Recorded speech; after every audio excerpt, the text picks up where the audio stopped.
Hello. Hi, everybody. Welcome. Come on in. Sit down. Or you're probably already sitting. I don't know. If you're not, sit. If you're already sitting, I don't know. Stand up. I don't care. Your posture is not my responsibility. We're going to take a look at a role-playing game today. We're doing another one of these. I love these. I love doing these streams. I love having a look at role-playing games that are either brand new or like pre-new.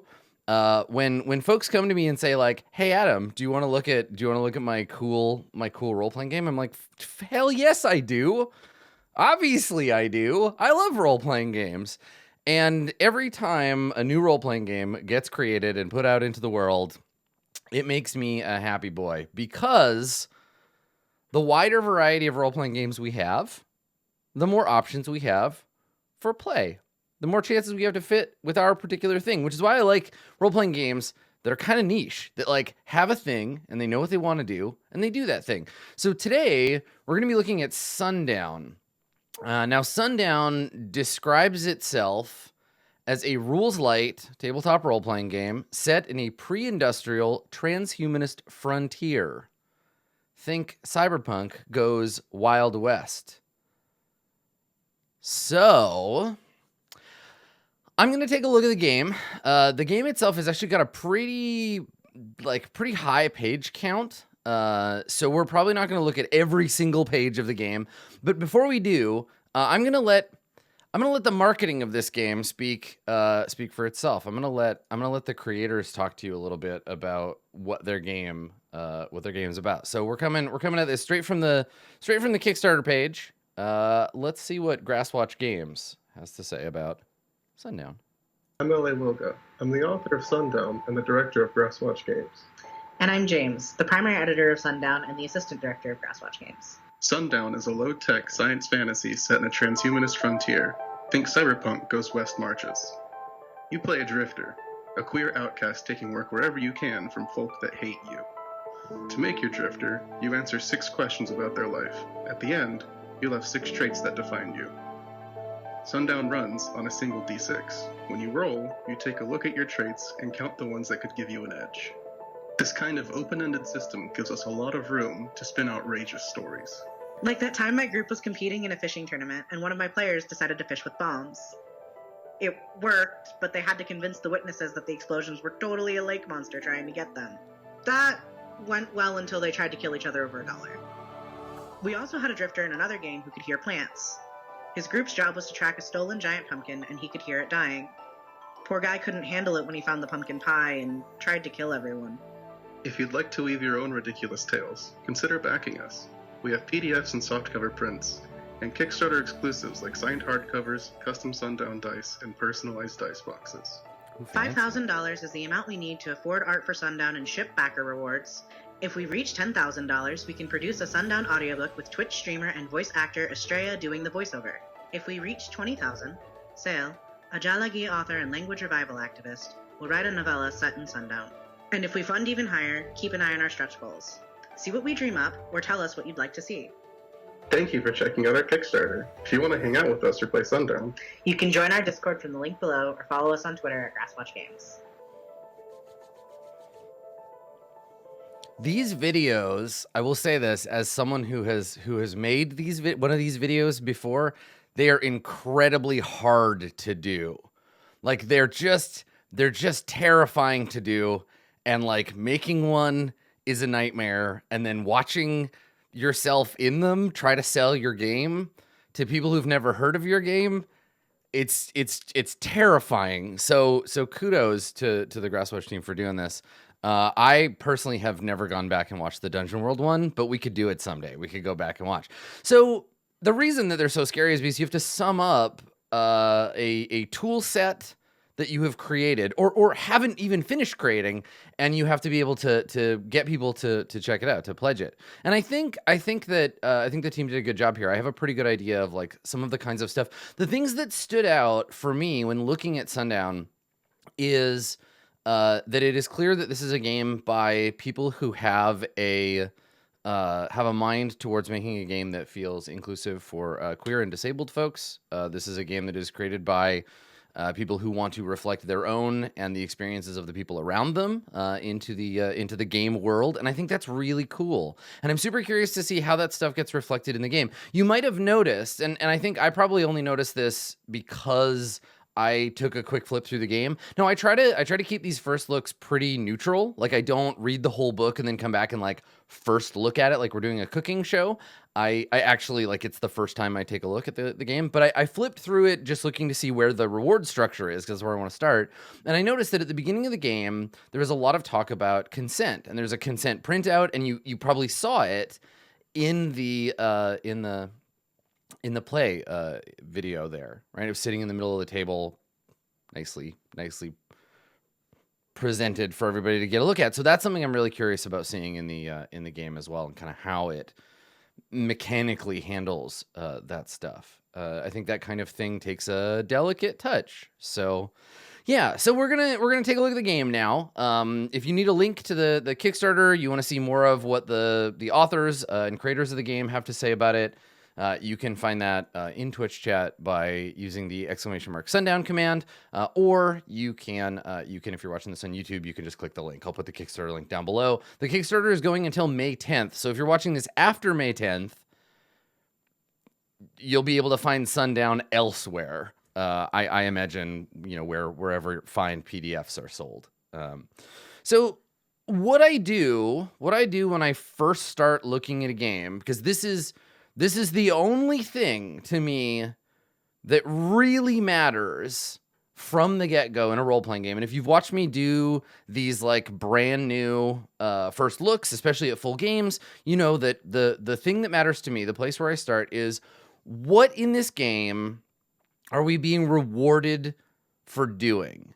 Now, I don't personally care that much about the game's universe. I mean, I care about it in the sense that it's where the game is set. It gives us the kind of conflict action. But the thing that really matters is mechanically, like, what does the game want us to do? How do we get rewarded for that? And then what tools do we have as characters? What skills and abilities do we have to accomplish those things, right? Like, if a game tells you this is a game about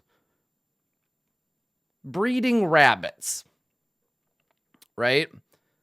The reward structure in the game should be like, you get an experience point every time you successfully breed a rabbit. You get 2 experience points when you breed a rare type of rabbit. You get rewarded for doing that. And then all of your skills will be like animal handling and husbandry and rabbit-wise type shit.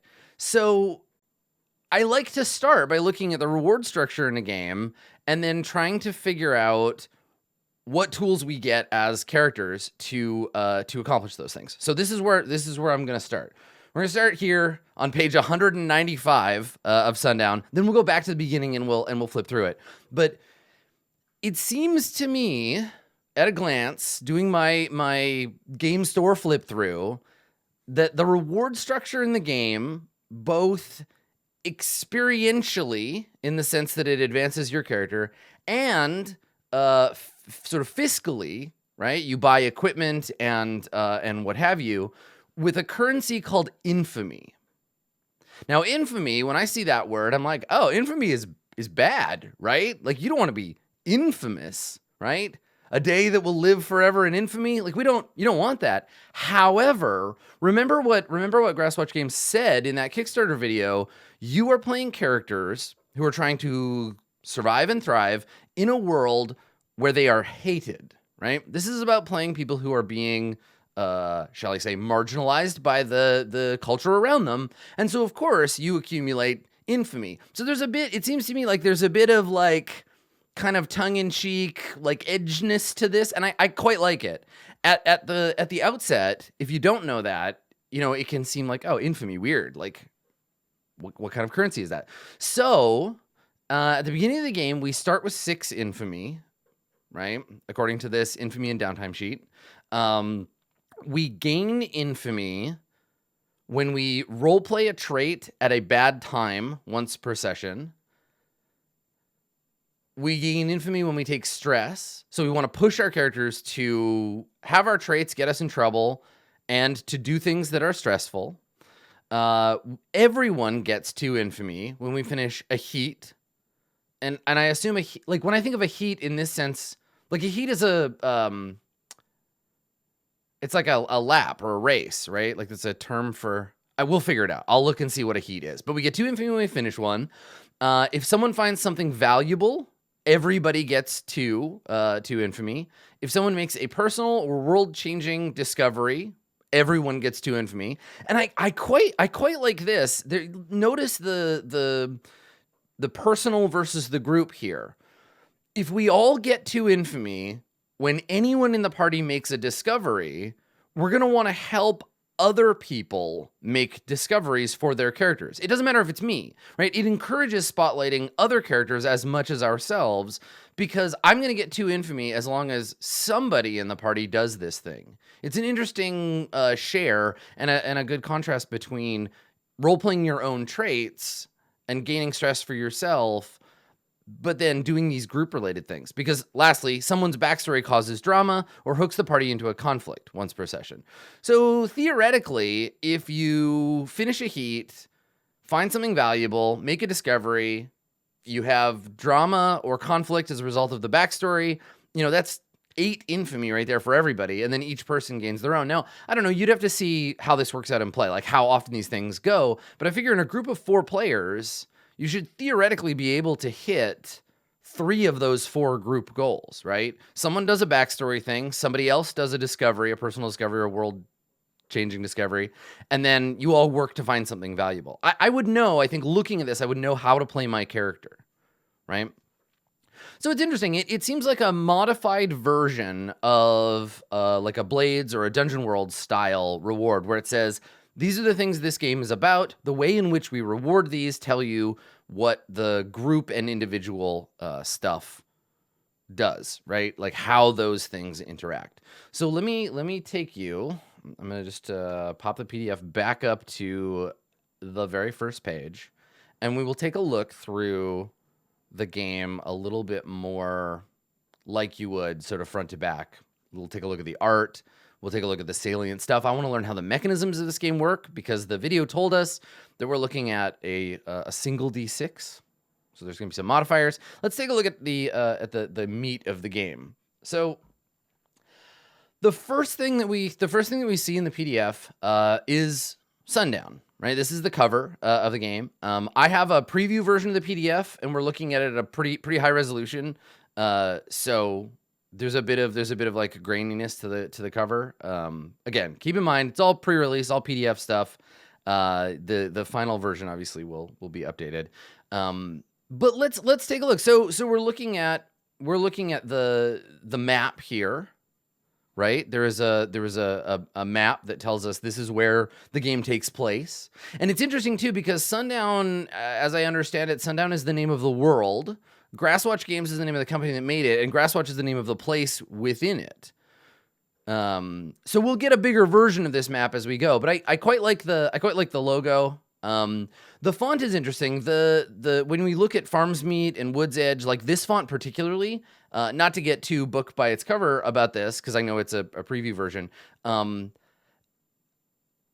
That font to me looks like the kind of font you do when you're like emulating brushstroke work, right, in a language. So it's like a English characters, but with like a brushstroke style. Yeah, which definitely is a choice. Like it says something, and that's the thing I derive from it. Like if you look at the F on Farmsmead, right, that thicker to thinner kind of brush style is interesting. And also I think too some of the architecture that we're looking at, the sort of village on stilts kind of implies some of that stuff to me. So let's take a closer look. I think we're gonna get some looks at the art, obviously. So our next page, big full color page art. We have people with weapons fighting monsters, ostensibly together. This is a group of characters. We're getting that one character has pink hair. They're fighting crow dogs. And one thing that I didn't notice the first time that I looked at this, this sort of Sundown, this like sun logo hanging from their neck.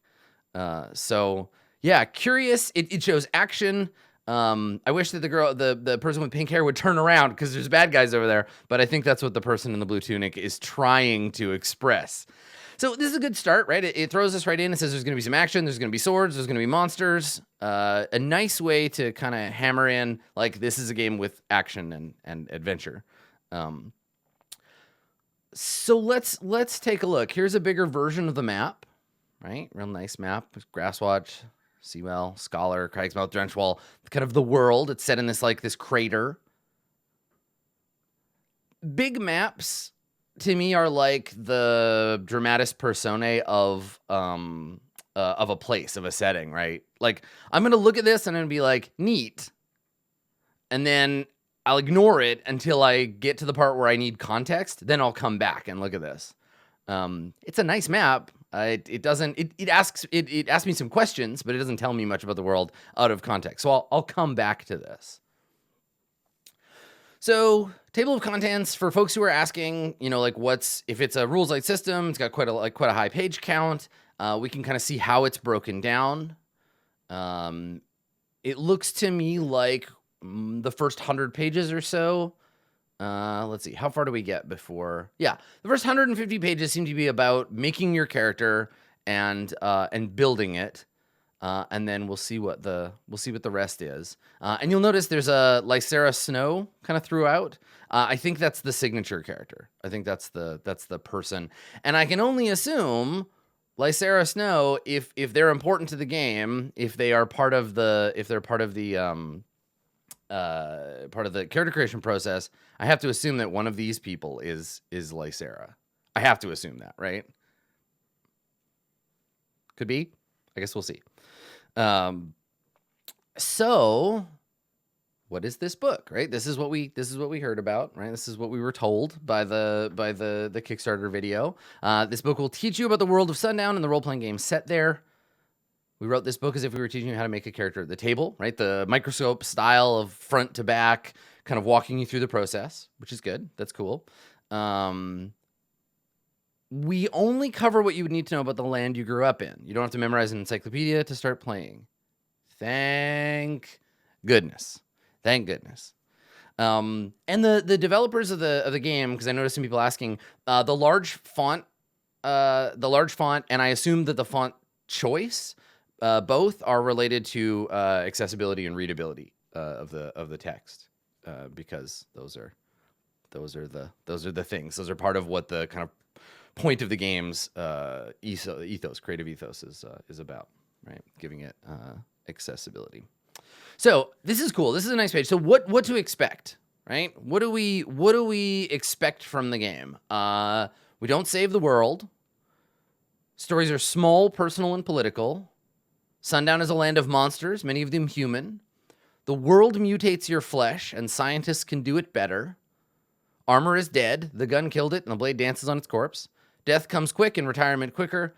Many friends can share the same Sundown. Your Sundown changes as multiple groups play and retire new drifters. Okay, so this is interesting because this is like principles for the game, right? This is the game saying your individual group will have your own stuff that you will do, but like this is what we are bringing to the table.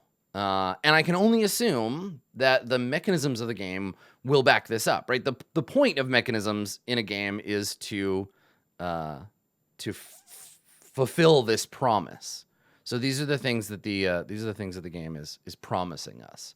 And it's interesting because the contrast between stories are small, personal, and political, and armor is dead, the gun killed it, and the blade dances on its corpse, right? It's like, you're going to tell small personal stories, but this is no Picard-esque thing. There's violence, right?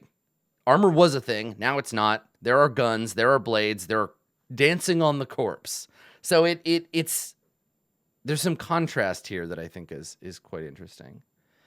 And then, of course, we come right out of that violence bit into consent at the table. Look at this, nine pages in. So this is important to this game, right? 9 pages in. Before your first session, take a moment to talk about any kind of content like murder, sexual assault, poverty, racism can be portrayed within a consenting group. This is great because it sets up this thing where it's like, if you want these things in your game. They are present in the setting, but you have to consent to them. You have to do that. That is a part of play. And I think that's really important. I think that this is as much a mechanic, this is as much a rule of the game as something like choosing your character's ethnicity in Urban Shadows, which is one of the first times I saw that, right? Just because there's a you could play anything or you could do anything doesn't mean that you should, according to the rules of the game. And so to come at that, this game talks about consent. So there's a mechanism called stress, like your character's health, and the group has its own kind of stress too, called consent. Anyone can use it. If you're playing in person, it should be at the center of the table. You can print it from page 199. I'm very curious about what that rule looks like, and I'm sure we'll get there. So to invoke one of these, simply say it out loud. When someone's uncomfortable, it means you handle the current topic with care and dignity. If someone needs to change topics, you find the quickest way to resolve the scene. When someone needs to stop, you stop. You can also add other consent tools you find helpful, like the X card or whatever, right? Like there are a bunch of these. So this is the thing I'm curious about. This sheet will be on the table, and then there's blank spaces, and I don't know if we put things in that space or if we write things. If you watch the Kickstarter video, there were topics written in those. So I don't know if we do that before the game or during or both. But I assume the mechanic will tell us, right? So Sundown is a setting. And like, honestly, in a first look, this would be the first page that I skip, because setting to me means nothing without context. And I'm sure that the setting is cool and important. Obviously it is. But for me, like, I gloss over a page like this when I'm looking for the first time. So that's like, it exists and it's useful, but I'll come back to it. Just like that map, right? So here's the bit that I do care about. Here's what I'm interested in. So Sundown is a game. Now you have a basic understanding of the setting, which I don't, because people never read books front to back. This was the thing I learned doing Dungeon World.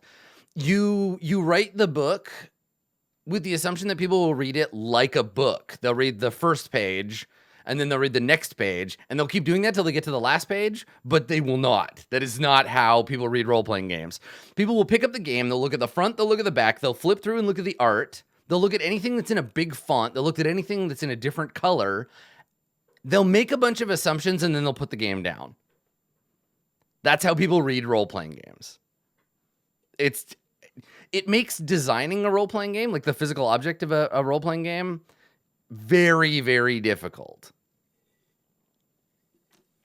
Because you have to use a bunch of different tricks to get people to look at specific stuff. Yeah. And sometimes you tell them. Sometimes you have to say, like, read these things in this order. But, like, a physical book on a shelf is very hard to engineer that experience. So, okay. So we need 2 to 6 people. We need this book. We need a 6-sided die. We need a pen or a pencil. We need some paper. We need a character sheet. Basic materials for a role-playing game. Don't need anything special. Okay. One of you will take the job of playing the antagonist and supporting characters and set the scene for the other players. You will be the lorekeeper. So the game master in this is called the lorekeeper. They play the antagonists and the supporting characters. So their job is to portray those characters. And then setting the scene. So this is our first indication. This is our first indication of what the job of the GM is. So you make a roll when you try something difficult or risky, but not when you do something trivial or silly. Rolls represent significant risk and reward, so don't just roll all the time. An obstacle is a single task, obstruction, or enemy you roll against. Obstacles take a single roll. An obstacle that takes several rolls is a challenge. The number you have to beat with your roll ranges from 1 to 9. It's impossible to roll 7, 8, or 9 on a d6, but we'll add things based on your traits and stuff later. After you've explained your intent, but before you roll, the lorekeeper assigns that action a difficulty and announces it. The lorekeeper always sets a difficulty. The lorekeeper doesn't roll. This is true for all situations. Your roll must result in a number equal to or higher than the difficulty of the action to be successful. Okay. So all of the rolling in the game is either a single roll of a d6 plus a modifier versus a target number, or a series of rolls against target numbers in a challenge. Very, very simple. I'm curious to see how complex the modifiers are. So success is getting the number. Succeeding by 3 or more is a critical success. Failing by 4 or more is a critical failure. So it's easier to critically fail harder things, and it's easier to critically succeed at easier things. Okay. All right. Now, here's a little thing, right? This is the first time we're seeing mechanisms interact with player action. This isn't just a list of what success and failure looks like, right? I know it looks like that, and that's literally what the page says. But this is actually a list of things you might find your character doing in the world of Sundown, right? This is a form of both setting and expectation before we get to character creation. So when I'm looking at this, I'm learning that this is a game about shooting people with arrows, picking locks, flustering political rivals, insulting guild masters, and saying awful things to my mom. And then maybe my mom puts a sword in my spleen. So after you've rolled and the die tells you how well you did, you narrate your result. This is huge. This is super huge, and something that I wish more games would do, right? I wish that more games would tell you who is responsible for saying what. Like in D&D, when you roll a success, and I tend to do this, when a player rolls a success, I tend to tell them what it looks like when they succeed, and I'm trying to lean away from that. I'm trying to give them more narrative possession of that success, and in this game, it's a rule, right? You narrate your own results. So that's interesting. Opposed rolls seem pretty straightforward. You have a D6 and they have a D6, and you roll them against each other to figure out who gets the highest one. You reroll ties. So now there's advantage, right? And advantage is the 5e thing. Same in this case. You roll twice, keep the lower result for disadvantage. Roll twice, keep the higher for advantage.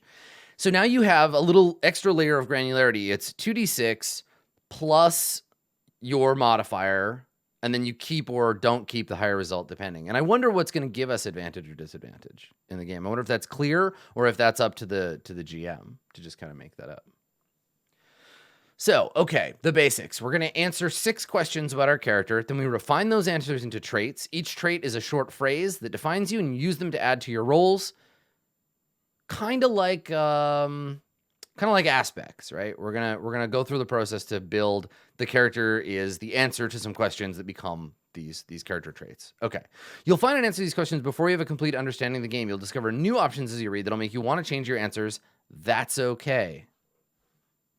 Again, a nice thing to throw in here to say, if you get to step 6 and you realize, oh, I bungled step 2, the game gives you explicit permission to go back and change it. Now, again, it seems like this game is laying out stuff that a lot of people take for granted, but are not, it's never codified into a role-playing game. So that's nice. I like this in the same way I like GM moves, because it's saying, this is a rule in this game. You can explicitly do this. Like, obviously, you can do this in D&D, right? It says, pick your race, pick your class, roll your stats, do this stuff. But nowhere in the character creation does it say go back and change it if you don't like it. It's nice that it explicitly says, like, you can do this. Go and change your stuff if you don't like it. So traits are up to 3 words, not counting conjunctions and articles.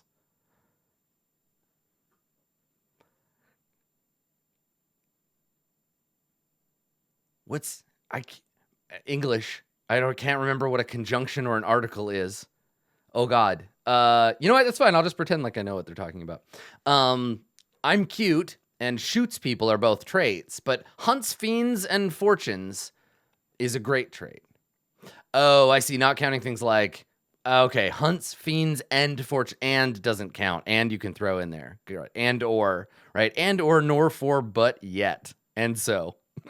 Perfect. Okay. So 3 important words and then a bunch of like filler. When you roll, you look through your traits for anything that might help you. Each one adds 1 to the roll as long as you can convince the lorekeeper they make sense.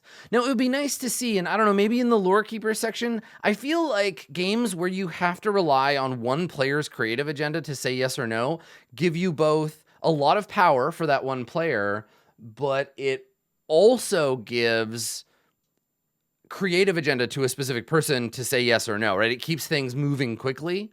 So it's an interesting choice. And I think that if you are putting that responsibility to decide yay or nay on a given person's bonus, you have to give them guidance to do so. So I assume that's in the Lorekeeper section. So Eyes Like a Hawk, Mercenary Sniper help you. You can add up to 3 traits. You'll have 6 at the end of character creation. These all seem... here we go. It's important to choose 1 or 2 traits that aren't always beneficial because you get infamy for those. Right? You get infamy if you are overprotective or I notice everything. Okay, so they're a bit like mouse guard traits in the sense that you want to be able to use them for and against yourself. Right, that gives you infamy. An abstraction of how well known you are. Use it to improve your character, buy equipment, and determine turn order. Cool. Whoa, turn order? What? That's cool. All right, I guess we'll see how that works. Some of your traits will seem more like they let you do something other people can't. This kind of trait is called an aspect. If you find yourself wanting to breathe underwater or see in the dark, that's an aspect. It almost always comes at the hand of change. Aspects are special. They let you do things no one else can because as you're limited to have one aspect when creating your drifter. After you start playing, you can take one other aspect. You can make any of your traits an aspect. So one of your aspects could be like, I have wings like an eagle, or I can shoot lasers out of my eyes. I guess you have to understand the setting to know what's appropriate. This is tricky because it's like the more creative ability you give your players, the more you expect them to know what is reasonable. Like if I were playing this group and I hadn't like the game says you only need to know about the place you grew up, but I don't know if like I am a creature of pure energy is a reasonable aspect or not. Creature of pure energy. That's 3 words with a thing. So yeah. I'm curious to see how those get differentiated. If an obstacle is really hard, you can help each other out. Each helper adds 1 to your roll as long as they have a trait relevant to the situation. Okay.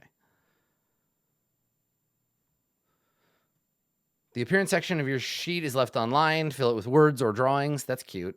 I like that because if you want to draw your character, you can, or you can just write it out, but there's like an empty space with that thought of.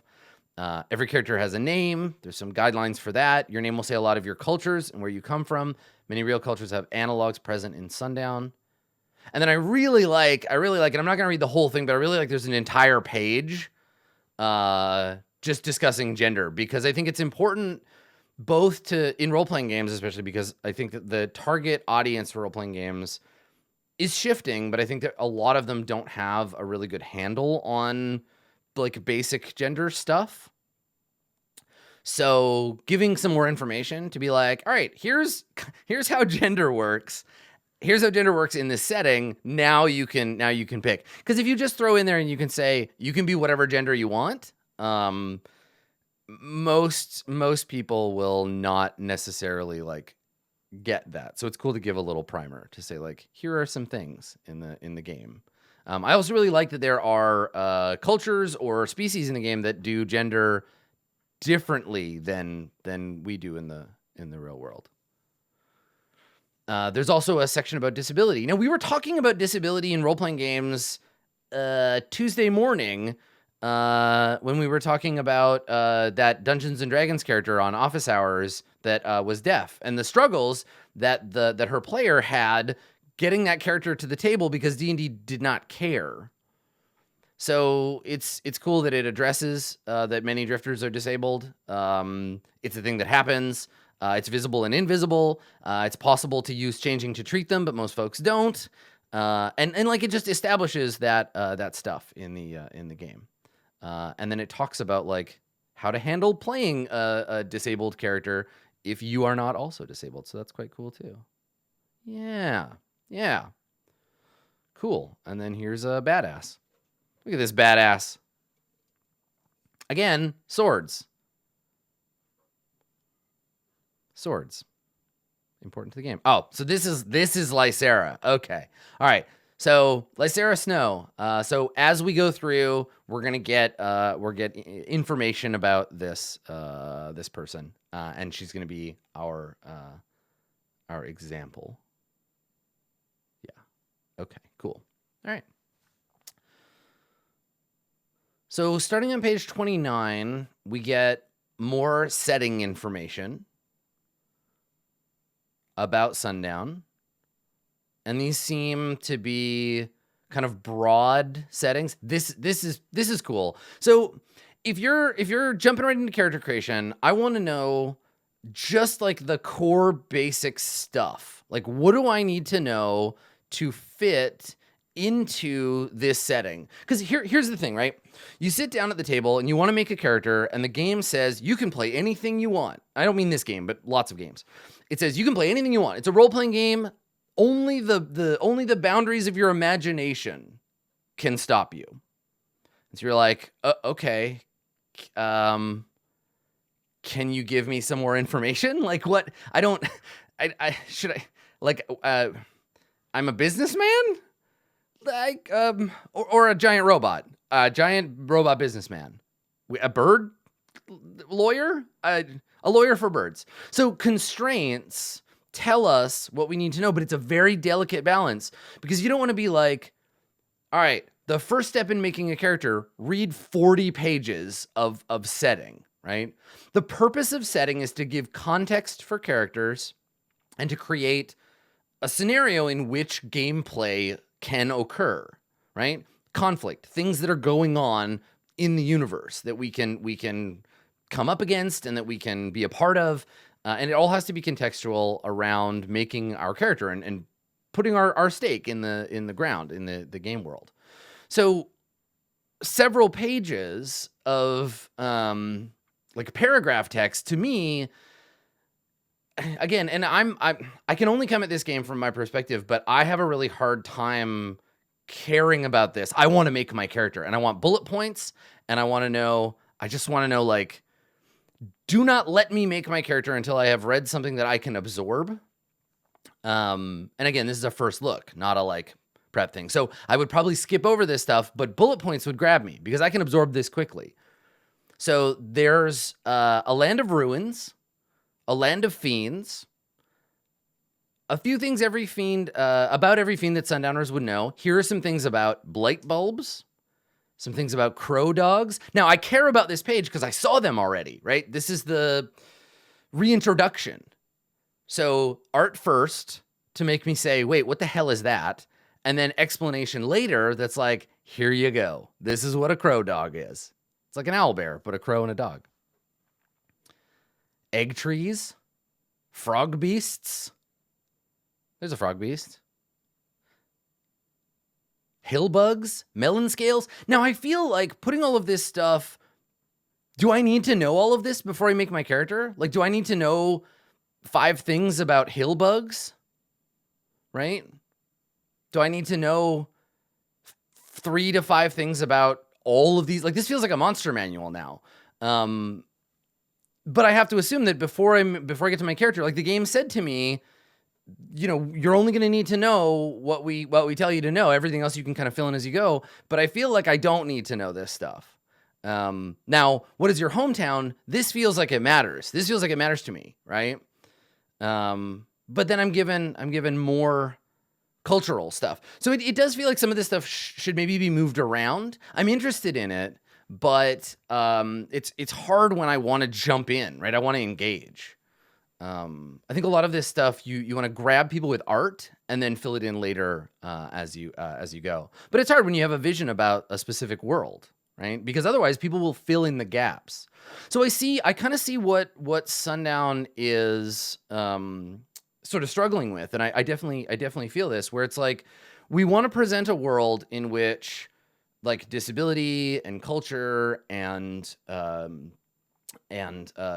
queerness and gender and like all of this stuff needs to be different than what people will assume. And so you actually do have to stop at these points and say, okay, so you might think of gender this way. It's not. You might think of disability as this way. It's not. You might think of culture as this way. It's not. And there is a tendency to want to get editorial and want to provide more information because you can't trust that someone will just figure it out themselves. And that's totally fair. So it's a balance. I feel it. Yeah.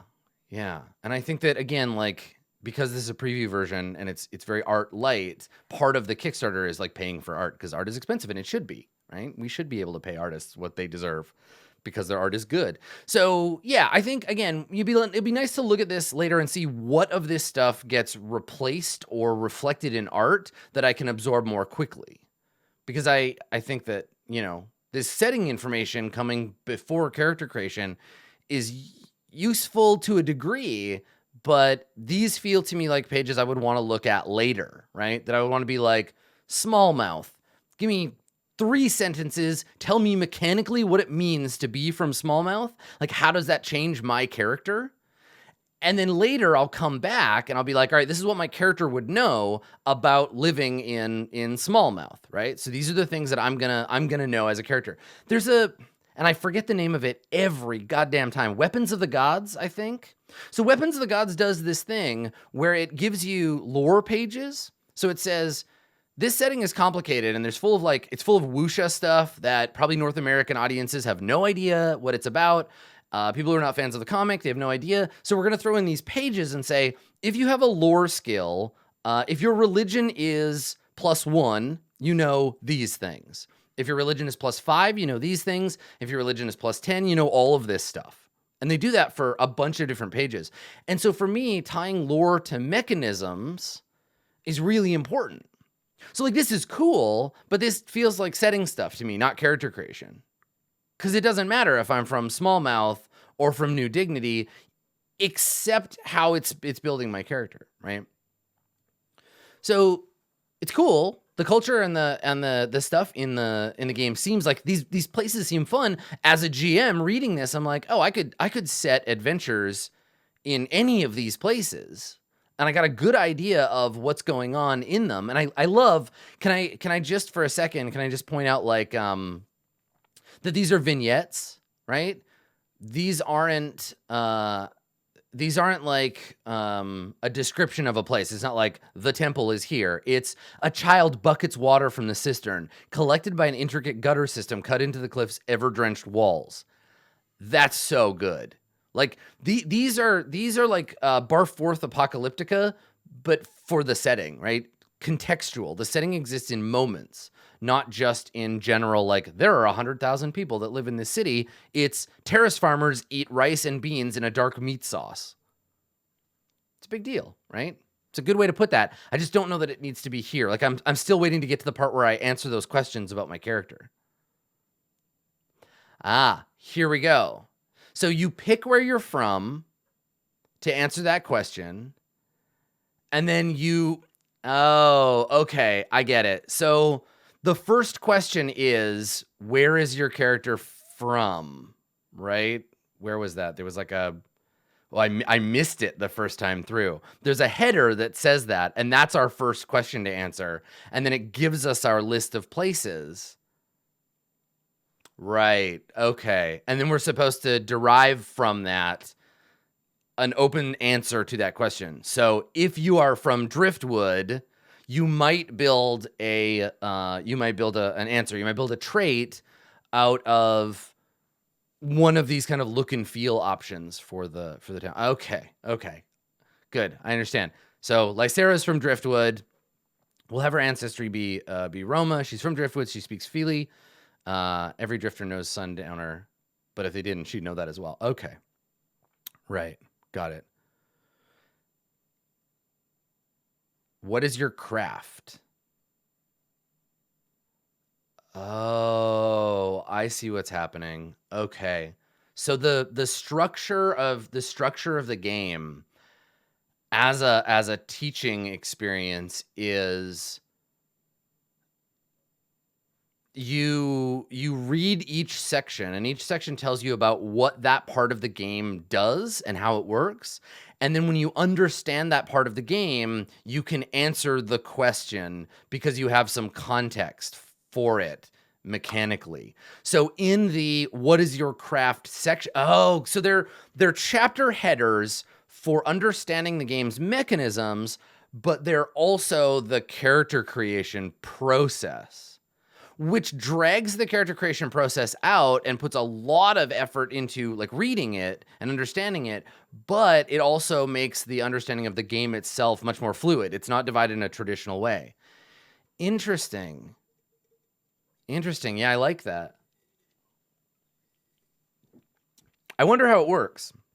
I wonder what the playtest feedback on this is, because again, I'm not doing this to play the game. I'm doing this just to like figure it out at a glance. I'm the in the game store flipping through it version of their customer. So yeah, at a glance it's a little confusing, but I think I get it now and why it's done this way. So you learn about tools and stuff in the game, and then you write an aspect or rather a trait about the tools that you use and how you do your work. Okay. So it teaches us that we can gain bonuses from like consumables or assets, special tools that give us a +1 bonus on rolls that use it. Okay. All right. So history. Why are we a drifter? Okay. All right. So this talks about how we change our character. This is kind of the like aesthetic or trait based on like who you are, right? Okay. And then it's also about your culture. Interesting. Okay. All right. So changelings, pitch blood, being an elder, and then you can be someone who belongs to the temple, the church. And again, we get these look and feel, which I really like. I think that's quite cool. The shrines, the cult of the unburnt. Again, imparting to a setting and then making a choice based on that setting. So why are you a drifter? You have to understand the world to answer that question. Okay. All right. What haunts you? So this is your backstory. This is your tragic backstory. We talk about infamy. So infamy is a thing that haunts these characters. Their currency is their past, right? Infamy is how well known your exploits are. It's social connections and pulling strings. So it's an abstracted reward system. You get it for exploring, solving problems, creating drama, and role-playing. You spend it to buy traits and weapons and wonders. It's not spent on food, a place to stay the night, ink, notebooks, etc. They are effortless for a drifter to get their hands on. So this is an important statement, right? Like any basic shit your character would have, you just have. Now I wonder, how do we, like, weapons aren't basics. So I wonder what, like, who gets to decide what belongs to what list based on what we know about the structure of the game, right, between the lorekeeper and the players. I imagine that the ultimate decision falls on the lorekeeper to say, no, you have to pay infamy for that, versus, because this doesn't strike me as the kind of game that has like a big like equipment list because of this abstraction right here. So you track current infamy, you track lifetime infamy. Your lifetime infamy can never be higher than 80. You cannot be any more infamous than that. Once you reach that point, you're retired. So that's cool. Remember, they said death comes quickly, but retirement quicker. I wonder if that's true. But yeah, so lifetime infamy can only reach 80, and then your character retires at 80. The limit is set so that you can earn everything you could possibly want while avoiding a scenario where you have tons of infamy and nothing to spend it on. Hallelujah. Yeah, I like it. Let's see. The lorekeeper, or even you yourself, might want to play a game with a lower lifetime infamy to challenge yourself, right? Get everything you can get done before you hit the cap. So here's our you get infamy page again. So we talked about that at the beginning. And then you take infamy you earn infamy by taking on jobs. And the jobs drifters take on are called heats. A heat is like an adventure request.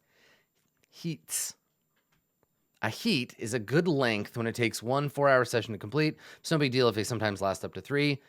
To these characters, it's an interesting choice of word. Because for me, a heat, I think of the racing term, right? Like a heat in racing is you determine the starting position. It's a short version of a regular race, a preliminary round. Yeah. That's what I think of when someone says, like, we're going to do 2 heats. But it doesn't seem like it's quite that. It seems like this is an adventure or a quest. I wonder why it's called a heat in that way.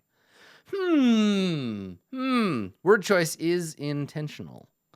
So heats are high profile ordeals. You have to have many enemies. You attract attention, more so if the heat is illegal. And then life isn't just about action. You have downtime, right? There's time for unwind, what have you. So if a heat is a chapter, then a conflict is a scene. So the game goes campaign, right? Which is tracked by max infamy. That's up at the top. And then within a campaign, there are multiple heats. And then within each heat, there are multiple scenes. And we know from earlier on, it's the lorekeeper's job. It's the lorekeeper's job to set those scenes, to create and set the conflicts. Yeah. So there's 3 general types: fighting, exploring, and socializing. They play out using the normal rules. Within them are turns and rounds. A turn is a single action. When it's your turn, you say what you're going to do. You roll against difficulty. Once a conflict starts, everyone is taking turns. Okay, got it. So a round, so it goes campaign, heat, conflict, round, turn. Got it. Okay. If you fail, the obstacle hurts you. If you succeed, you defeat the obstacle. You can only swing your blade at a foe. You can swing your blade at a foe only to be countered in the same stroke. The drifter with the most unspent infamy goes first. The person with the least goes last. If infamy changes, the turn order changes instantly. You can choose to go after someone else if you'd like. Instead of infamy, obstacles use their difficulty to determine their turn order. If your infamy is the same as an obstacle's difficulty, you go first. So you have to do the more difficult stuff impacts you first, but an obstacle doesn't roll on its own. You have to roll against it. So I guess you have to deal with what it's like if you put an initiative system on top of Dungeon World, if you structured it differently. Interesting. I would love to see how this works in like actual play. Initiative systems are always tricky. Who gets to go when, right? Determining the conversation, whose turn it is to speak. So when it's an obstacle's turn, the lorekeeper doesn't roll. So I guess it means the lorekeeper says, this obstacle is affecting this person. What do you do about that? But then if you roll, can you defeat an obstacle on its turn? It's weird. The game has suddenly become crunchy, which makes sense because this is the conflict part. So distance and movement, knowing where you are, you're in your face, spitting distance, a bow shot away, or too far away. And I think these are narrative. And then so we go from learning about this to landmarks,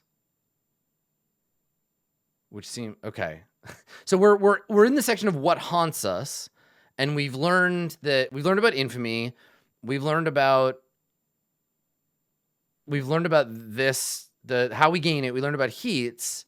And conflict, I would really love to see a conflict example, because reading this, I don't have a full grasp of how this works. Because it seems like players get twice the opportunity they normally would. I don't know why obstacles have their own initiative if they're players rolling to defeat them during their turn. I really need to see how this works. I think it's cool. I think it's interesting, but I can't at a glance. I can't pick this up. And then we're off to landmarks. So landmarks are still under the auspices of things that have haunted us. So they are places etched into our memory. Right. Yeah. Okay. So places with history. And then this gives us some examples. Again, look and feel, a description of the place. Floodgrass, high roads, book bridge, drenchway, the caves of ruin. So we can find some things that that kind of push our character, and then we write about them. So it might be related to a landmark. Yeah. Cool. Okay. Nice. And then what is your vice? So Sundown doesn't care about you. It'll chew you up, spit you out, and clean its teeth without a thought. How do you cope with this? All right, so we create our 5th trait and answer the question. So Sundown is stressful. I like that. So these chapters are thematic. And if you're used to reading books that are organized mechanically, like here's all the weapons. Weapons are about fighting. Fighting is in this chapter. Initiative is part of fighting. It's here. But this game spreads that out and says we're going to talk about themes. It's spread out kind of by feeling, which is pretty different from what I'm used to seeing. So we'll find our 5th trait here. So we talk about stress. Stress is a measure of your drifter's overall health. There's 3 types: anxiety, exhaustion, and injury. Each one has 3 levels of severity you can suffer before you're really in trouble. You take stress when you fail a roll. So if you fail a roll, you mark the least severe box. If you roll a critical fail, you mark 2 boxes.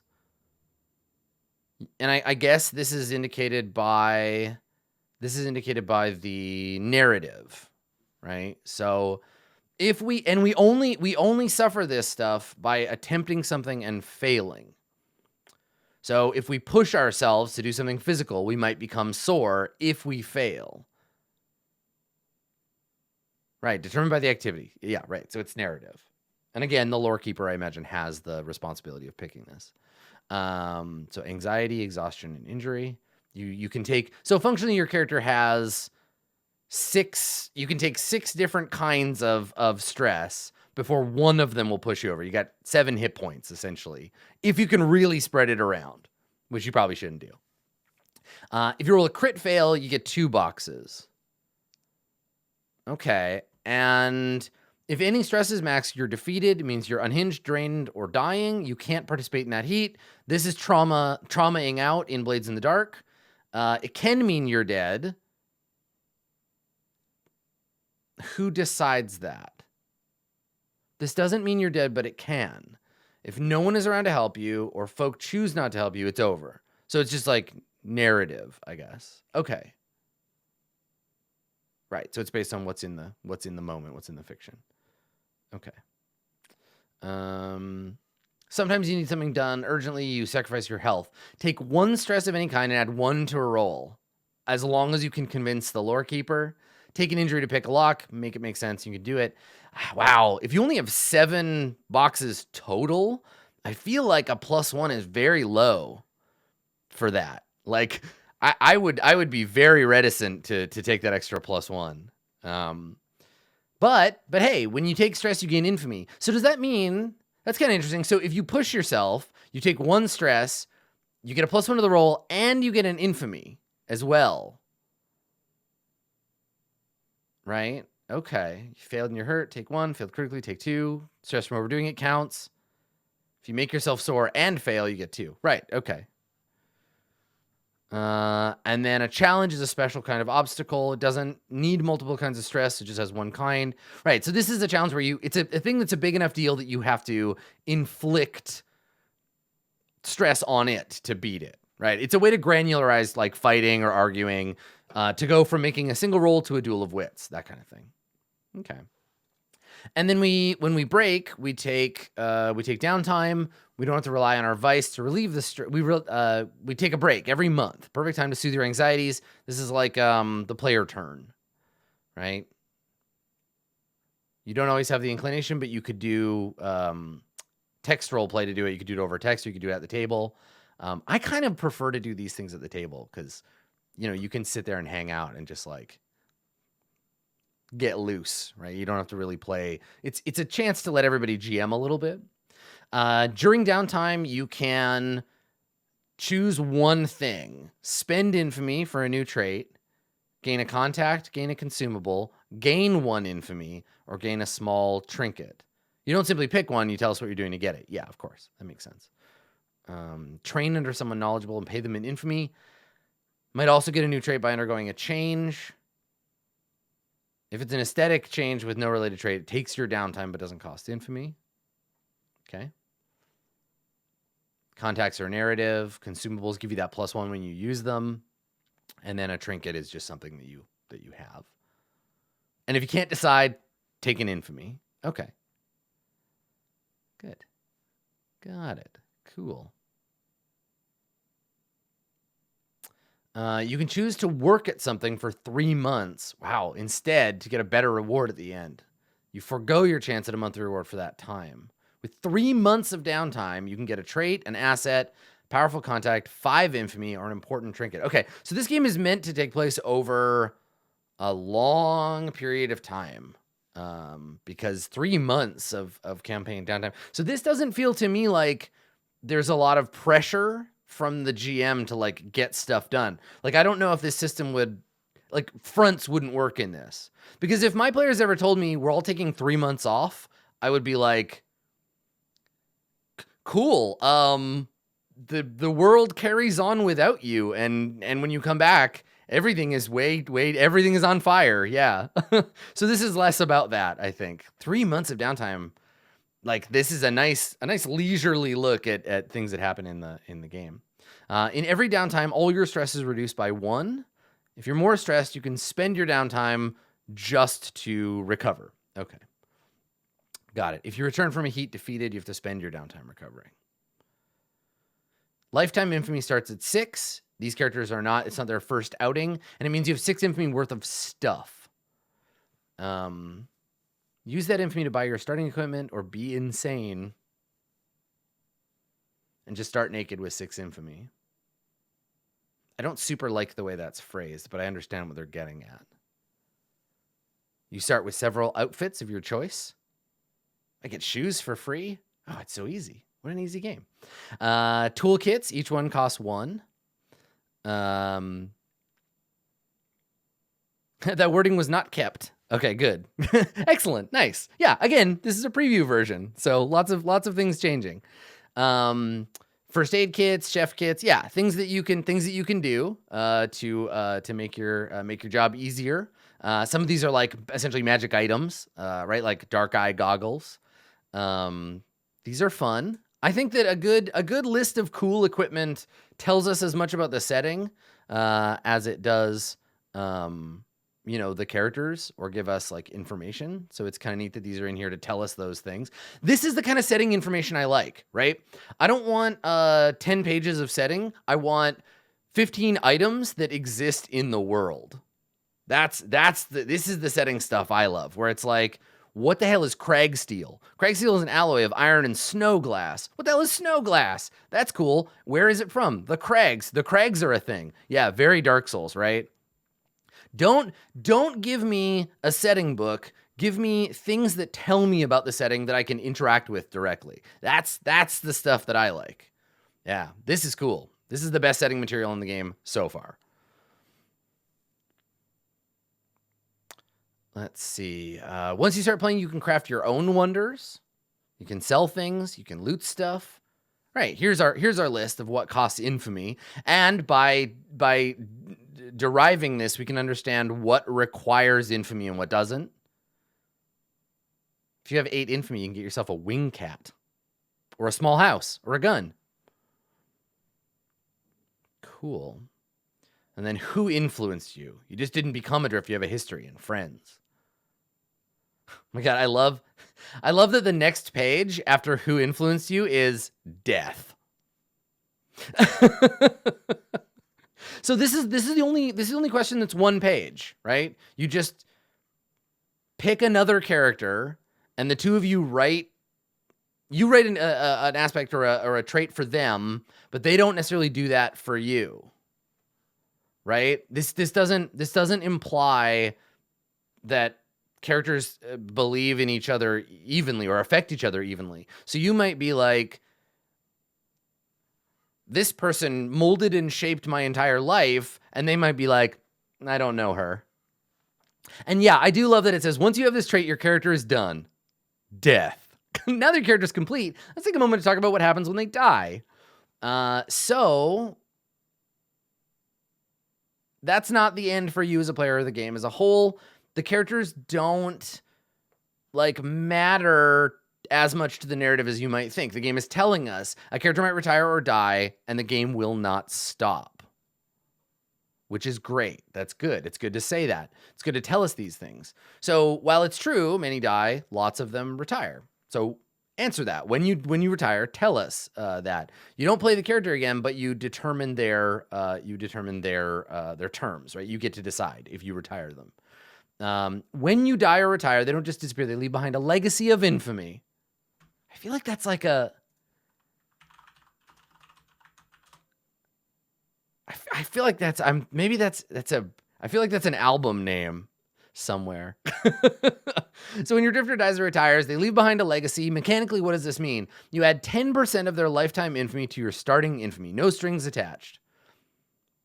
If you'd like to tell them how you're related to your previous drifter, you get one of their items too. Okay. It is. It's totally New Game Plus. Yeah, it's a roguelike. If you die, you can pass on some of your stuff and try again. This is great. I like it because it actually means that dying matters and you just kind of get to pass that stuff along. I would 100% every time. There is no chance I would ever not explain how my drifter is related. Ever. I would never take this option. To the point where if I were the designer of this game, which I'm not, so fuck what I think, but if I were designing this, I would just cut this paragraph completely and be like, you have to. If you want that reward, you have to tell us how you're related. There has to be a lineage between these characters. Because then, even if you're like, I want to do a character that's like completely different, you could come up with a way that they're related that you don't like. You could be like, yeah, we're related because I hate them. Or like, we're related because they did something horrible. They came to my house and they were on their own vendetta quest and they killed my mom in a knife fight. There was cereal everywhere. They broke the living room table. They killed my mom in a knife fight. And now I've grown up and I'm going to come after them. Right? So yeah, interesting. I like it. I like that this is, again, we're reiterating the like change your mind moment, like go back and change things if you don't like them now that you understand all of this stuff. We finished with like Sarah, and now we've got our lorekeeper stuff. Now, the lorekeeper is the GM, but it's also the title of an in-universe thing, right? A lorekeeper is like a historian, keeps the record of the Fiend's Watch in the game. Sundown is designed to let the players drive the action, right? Because there's no like big compulsive thing. There's no fronts in this. Doesn't mean you can't spin your own narrative, but it's about the players, right? Their traits are what the game is about. Interesting that the inspirations are placed here rather than as like an end of the book kind of thing. Usually they're like a bibliography. This is cool. So inspired by, and I think you'll probably, if you've been watching this, you'll probably be able to pick these up. Inspired by Blades in the Dark, Eclipse Phase, Mouse Guard. I can see Mouse Guard all over this for sure. The structure, very Mouse Guard, right? The kind of like campaign setting, like structure also very Mouse Guard. Numenera from a setting perspective, right? Fantasy where there's science instead of magic. And then the West Marches as a style of play. And yeah, I could definitely see that where you make your characters and you drop in, you play that character, they get to build up some infamy, they fuck off. Somebody else plays, maybe they have a connection to that character. I like that. I would in fact, to the West Marches point, it would be cool if this rule about inheritance could be passed from one player to another. So if I was like, sorry, everybody, I got to drop out of our Sundown game. I got to move, or I have a new job or whatever. I'm going to Mars. This is my friend, Dave. Dave's going to play in the campaign. Dave is going to play my character. My character is retiring and Dave is going to take my stuff. Dave is going to take my infamy, right? Dave is like a bounty hunter who is searching for my character or whatever, right? Yeah. So that's how I would change. That's the Adam Coble hack of this. I would cut the option to not have strings attached. You always got to have strings. And I would include that you can pass this to someone else if you want. Yeah. Yeah, my character died in a serial knife fight and Dave's gonna avenge me. Exactly. Yeah. Cool. Okay. So anyway, so Blades in the Dark, Eclipse Phase, Mouse Guard, Numenera, West Marches. And then some stuff about how the dice work. A good place to start for difficulty is a 4. A prepared player will usually have a +1 or a +2. Say a player wants to do something, raise the difficulty, and you put them, understand that if they fail, they're at risk of success. Right? Here's some ideas about the math. I need these. I need these desperately, these tables, because I have no idea. I can't do math on my own. Right? Like I can't. And so having things that say, usually this is what it's going to look like, saves me from having to like watch other people play it a bunch. Right? How to build a challenge, right? How deep the challenge should go. Like a 6 challenge. This is like again, this is like Fate Accelerated or Fate. How many boxes, right? How many boxes of stress does an aspect take? How many boxes of stress in this case does a challenge take to defeat? And then setting lifetime infamy limits, right? And then how much that takes. Interesting. So this is how they calculated the end of a campaign, basically. Standard limit of 20 to make it gritty and dirty, keep you hyper-focused and low. 40 is to pressure them into making smart choices. Interesting. This is great. I love this. I love including pacing mechanisms. Yeah, for campaigns. Information for pricing things, and then some common situations like ambushes, ammo, disarming, how to handle some stuff. And this is great too, to have like common situations that might come up that you may not be able to derive straight from the mechanisms themselves. And then some cheats. Right. Good. Heats, right? Jobs. Options for what you could do. And then at the end, we get a little bit, thank you for the love of God. Thank you so much for putting your fiction at the end of the game and not at the beginning. I swear to God, if I pick up another role-playing game and there's 40 pages of fiction at the beginning, I am going to throw both myself and that game out a window. 2 different windows. The game's going over here and I'm going over there. Putting it at the end means that by the time I get here, I'm invested in the world enough to care about 40 pages of fiction. But if you put it at the beginning, I'm going to be like, get out, stop. I don't care. Why? Well, I'm not invested at all at the beginning of the book. But now I'm like, okay, give me some of this. Give me some of this stuff. Show me something in the world, right? So this is cool. I mean, honestly, this is a fictionalized version. Japanese role-playing games have been doing this forever, right? This is like the equivalent of, so if you're not familiar with it, Japanese RPGs do a thing called a replay. And what a replay is it's either like a transcript of a game session, an edited transcript of a game session, being like, then Yosuke said this, then Teddy said that, then Akiko said this, and then Yui-chan said that, and we did these things, right? Or it's page and page, a manga or like a light novel, like description of the fiction of the game, and then that transcript. So the transcript will be like, Yukiko rolled 3d6 and got a result of 14. Everybody at the table cheered. The GM said, all right, Yukiko, you deal 14 damage to the goblin. But in the fictionalized version, it describes it just like the snow princess drew her sword and slashed at the goblin who fell back bleeding, right? So it's a replay. So this is like that to me. This is like, I'm going to read this and I have to assume that everything that this story is telling me is a reflection of what I'm going to experience at the table. It can impart momentum, right? It can impart character, it can impart setting, and it should do all of that in a way that is replicable using the game's rules. The greatest sin, and I don't see this game committing it, but I haven't looked too close. The greatest sin is when fiction or art display things that the game cannot support, right? In this game, you cannot dual wield scimitars. Here's a picture of a guy dual wielding scimitars. So we get some fiction at the end of the book, and then character creation stuff in bullet form. Yes, put this at the beginning. Like, I know it's a review, but again, this is my to my personal preference.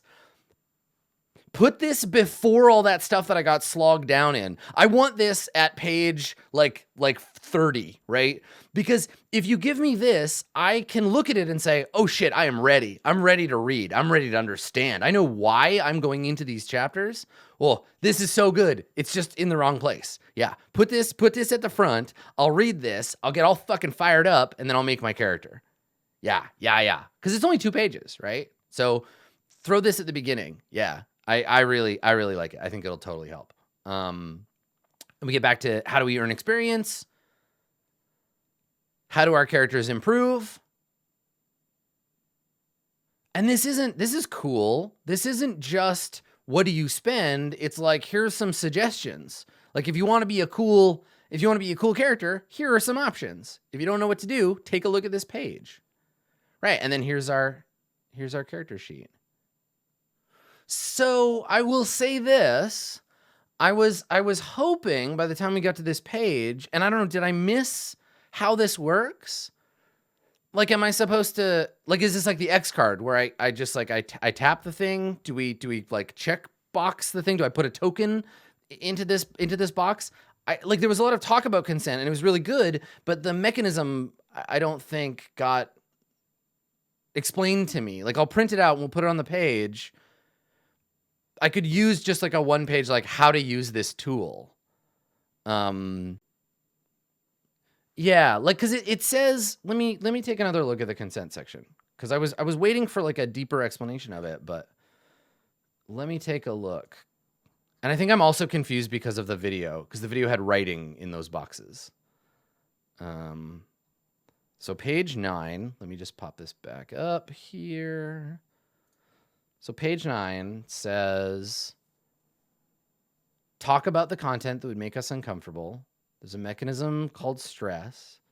The group has its own kind of stress too. So if these are like stress boxes, we fill them like as we go. There's a tool. I'm seeing the wrench, but I don't know what to do with it. I don't know how to use this wrench to like build a house. Or a piece of IKEA furniture. I think for me personally, I need slightly more instruction on how this tool works. Because they say it's like stress, and stress fills up when you fail. So it's not really like stress because it's not tied to any of the mechanics. I don't know. It's cool, and I'm really interested in it, but I feel like I need a little bit more. Yeah, I need a little more juice. I need to know what this is for and how do I use it before I can really say whether it works as a tool. But I do like that they say, you can use other consent tools that you like. So that's Sundown.